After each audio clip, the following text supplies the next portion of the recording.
Uh, Let me just, before I start with my relatively long presentation, ask you or explain why the board is not sitting here, though this meeting is truly between group management and the investors community. The board was throughout yesterday busy in committees meetings and of course the board meeting. Some of them had to rush outside the country. Some of them are busy up country. And one of them will be joining us in a very short time. So we see it more as a management, investors, media meeting today. And it's truly an opportunity for us and for you to, to interact with us and at later stage ask questions if you wish. I just want to ask the media, let's keep the program as it is. One thing when it comes to writing and reporting next day or even now, just make sure that you stick to the record because I do find the media from time to time, if I may put it, misreporting data as well as the way it is reported. It's completely sometimes out of factual data. So I'm just asking you, and if you need more written data, I don't mind even to give my presentation as a copy to you guys, but please stick. There is even today a full page advert. All the information is there. If you wish more, you are most welcome to get it. It's all in public domain. There is nothing we are hiding, but it is a request from management because we are truly working very hard to achieve these results and be even better in future, and we don't want it to be kind of misunderstood. Okay, my presentation is going to be basically based on the same. I just, presented one-on-one to about 16, 17 investors in London during Citibank Investors Africa Conference. And I must say I was quite excited to notice quite a lot of interest from foreign investors. To have 17 investors wanting to sit with me one-on-one was quite impressive, and I must say we are quite happy to report it. So it's based on that, and I will quickly take you through. There is a lot of data there. I'm sure you won't be able to capture all of it, but I have no doubt you'll get some headlines. It's quite interesting data. It covers 19 years of this company. Most of the slides are of 19 years. Okay, you know the story of KenolKobil. It's today KenolKobil Limited. The history is well known, especially to the Kenyan investors community. And since December 2007, it has become one public company after Kenol acquired Kobil Petroleum. Remind you, Kobil Petroleum was a branch of an American company, which initially was the Mobil, if you recall, registered in Delaware. We still have that company. We intend to wind it up within the next few weeks, few months, and this all exercise is done with the Pricewaterhouse in Kenya and US. So just for you to note, actually effective 1st of July, we are completely operating under one company called KenolKobil Limited. Even business-wise, meaning no entries, no activities in Kobil Petroleum Limited. About the companies, you know, we are quite an integrated company, active in all mid and downstream business, oil business, and we do have activities in in petroleum products, of course, lubricants, or greases, related products, specialties, petrochemicals. Recently, we ventured into, of course, the consumer sector, retail, resale, aviation, marines, export, LPG, trading desk. So quite a well-integrated company. And you will see today, for the first time, very detailed presentations based on the business lines, which we are very much now focusing as a group.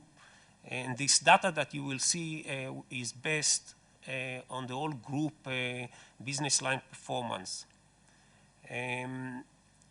Okay, in terms of shareholdings, I'm sure you know our auditors, mainly PricewaterhouseCoopers, but in some countries where they are not represented, we still have others. But it's well, let's say, controlled by reputable auditors, external auditors.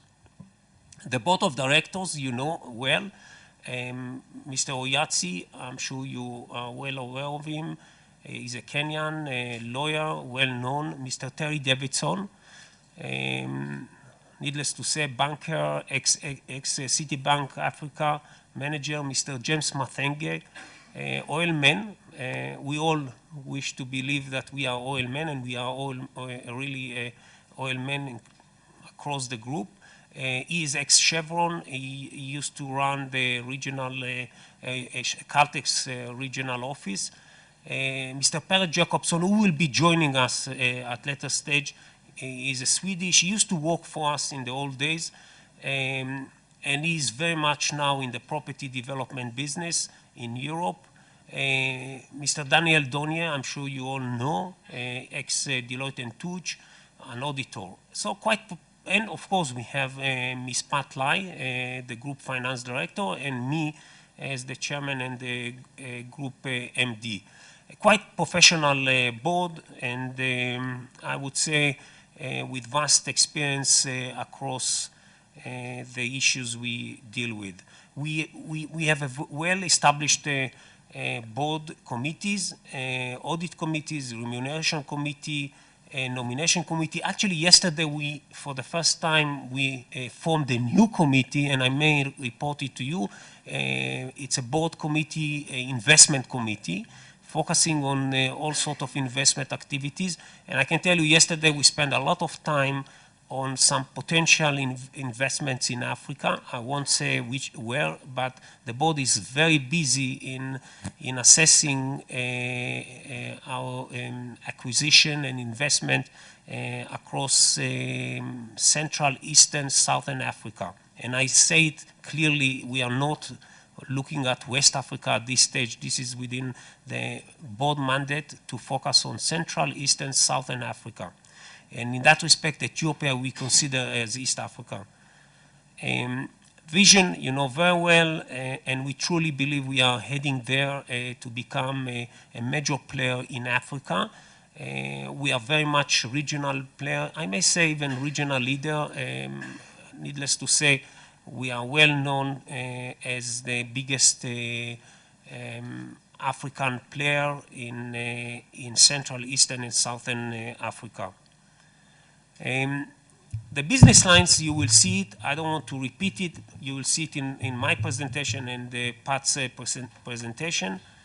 The management is truly a strong one, strong team. I believe one of our reasons for the success story of KenolKobil has been the strong, innovative, creative, very flexible, well-trained, with high degree of expertise in the oil industry team.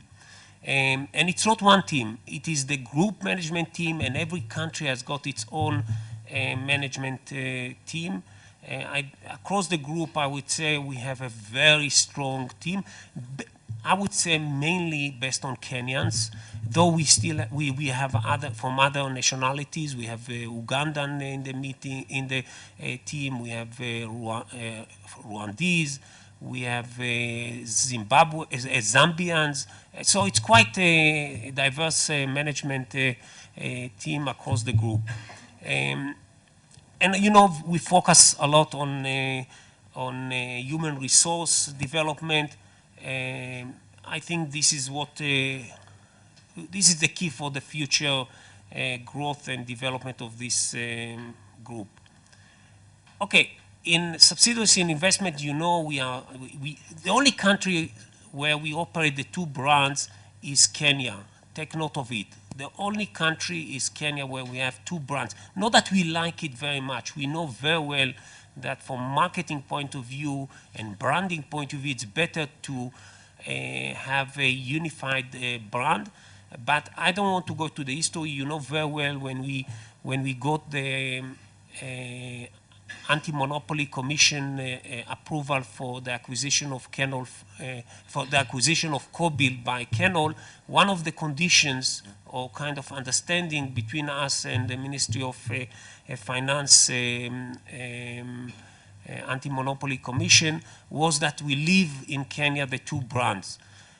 So we still have it and we'll still have it for the years to come. But in all other countries, Uganda, Tanzania, Rwanda, Zambia, Ethiopia, Burundi, we operate the Kobil brand.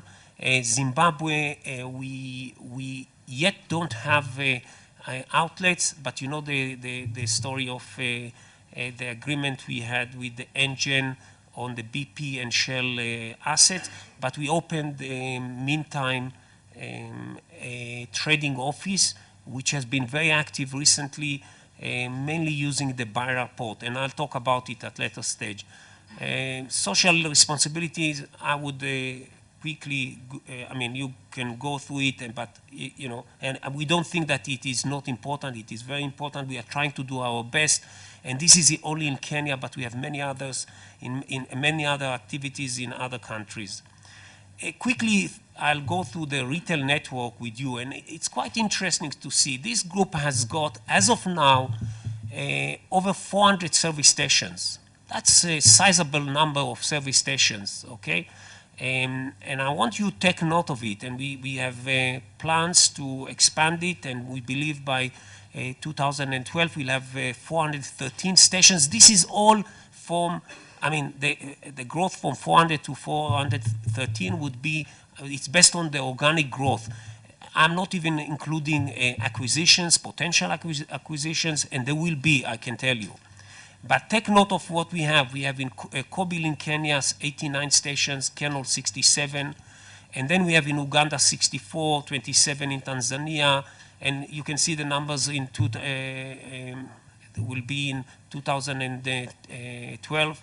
Zambia 25, Rwanda 46, Ethiopia 65, Burundi 17, and I believe maybe even by now there are more because we just bought another one. Quite a lot of activities going on in this area. Needless to say, being in downstream oil business, in a way we are like a property development or developer company. Most of these stations belong to us. We are the owners of the stations.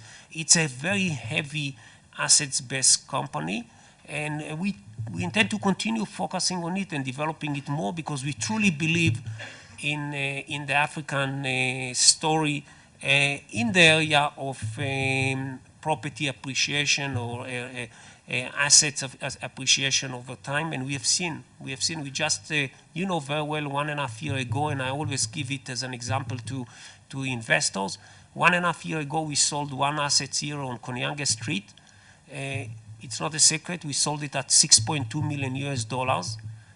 Yes, and we made a substantial capital gain, as you know. But now if you go and buy and try to buy it from the same guy who bought it from us, he would not talk of less than $10 million. And by the way, this is already been checked, meaning just to show you what sort of property appreciation across, by the way, not only in Kenya, across Africa, and especially across the countries we operate. The same we've seen in Ethiopia, in Rwanda, in Uganda, in Tanzania, a piece of land, a development anywhere in Dar es Salaam. And by the way, our stations are mostly in Dar es Salaam.